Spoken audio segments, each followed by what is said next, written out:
কেইটামান বিট মই টুকুৰা টুকুৰকৈ কাটি ললো বেছি বিট লোৱা নাই কাৰণ মানুহ যেহেতুকে কম সেই কাৰণে কমকৈ লৈছো আৰু এতিয়া এটা কেৰাহী জুইত উঠাই দিলো তাত অকমান পানী দিলো আৰু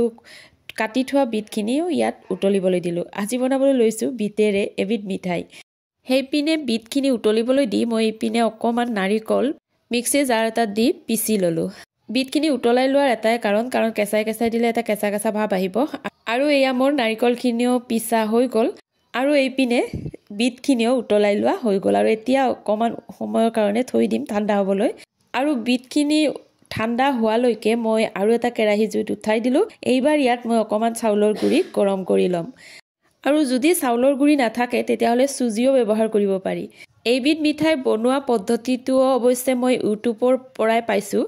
আৰু এইপিনে মোৰ চাউলৰ গুড়িখিনি গৰম কৰা হৈ গ'ল বেছি সময় গৰম কৰিব নালাগে আৰু এইবাৰ মই বিটখিনিও এটা মিক্সি জাৰত দি গুড়ি কৰি ল'ম এইবিধ অৱশ্যে মিঠাইও ক'ব পাৰি লাৰুও ক'ব পাৰি আৰু একদম স্বাস্থ্যৰ কাৰণে উপকাৰী বুলি ক'ব পাৰি কাৰণ বিটটো জানে আমাৰ শৰীৰৰ কাৰণে বহুত বেছি ভাল আৰু চাউলৰ গুড়িও ভাল নহয়নে বাৰু এই পিনে মোৰ বিটখিনিও পিচি লোৱা হৈ গ'ল আৰু এইবাৰ এই বিটখিনি মই কেৰাহী এটাত দি গৰম কৰি ল'ম আৰু অকমান লৰাই দিয়াৰ পিছত পিচি থোৱা নাৰিকলখিনিও ইয়াত দি দিলো আৰু অকমান সময় লৰাই দিয়াৰ পিছত মিল্ক পাউডাৰ অকমান ইয়াত দি দিলো মিল্ক পাউডাৰ দিলে মিঠাইবোৰ খাবলৈ ভাল হয় যদিও শৰীৰৰ কাৰণে সিমান এটা উপকাৰী নহয় তথাপিও মাজে মাজে চলি যায় আৰু নহয়নে বাৰু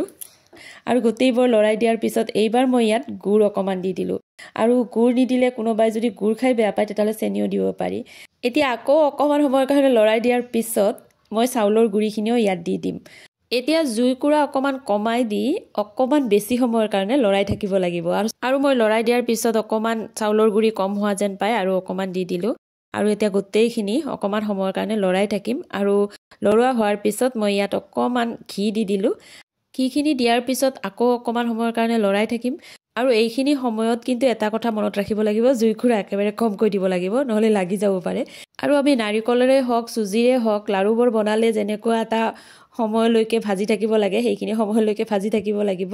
আৰু এয়া মোৰ হৈ গ'ল এতিয়া অকমান ঠাণ্ডা হ'বলৈ দিম কিন্তু বেছি ঠাণ্ডাও হ'ব দিব নোৱাৰো কাৰণ লাৰুবোৰ অকমান গৰম থাকোতে বনালে ভাল হয় আৰু এয়া অৱশ্যে লাৰুৱে কওঁ নে মিঠাইয়ে কওঁ মই গম নাপাওঁ কিন্তু বিটেৰে আজি কিবা এটা বনালো যিটো নেকি খাই মই ভাল পালো আৰু সেইকাৰণে আপোনালোকৰ মাজতো ভিডিঅ'টো শ্বেয়াৰ কৰি দিলো আৰু এতিয়া লাৰু কেইটা অকমান ডিজাইন দিবৰ কাৰণে কাজু কেইটামান ইয়াত লগাই দিলো আৰু আজি এনেদৰে বিটেৰে মই লাৰু বনালো বা মিঠাই বনালো তাকে আপোনালোকক দেখুৱালো কেতিয়াবা আলহী আহিলে এনেদৰে বনাই খোৱালে আলহীও ভাল পাব আৰু আজিকালি যেহেতুকে আলহীয়ে ফোন কৰিয়ে আহে গতিকে সময় পাই যাব লাৰু বনাবলৈ নহয়নে বাৰু আপোনালোকে এই লাৰুবিধ যদি বনোৱা নাই এবাৰ বনাই খাই চাব আৰু কমেন্ট কৰি মোক জনাব কেনেকুৱা পালে গতিকে আজিৰ ভিডিঅ'টো ইমানতে শেষ কৰো আজিলৈ আহিলো বাই বাই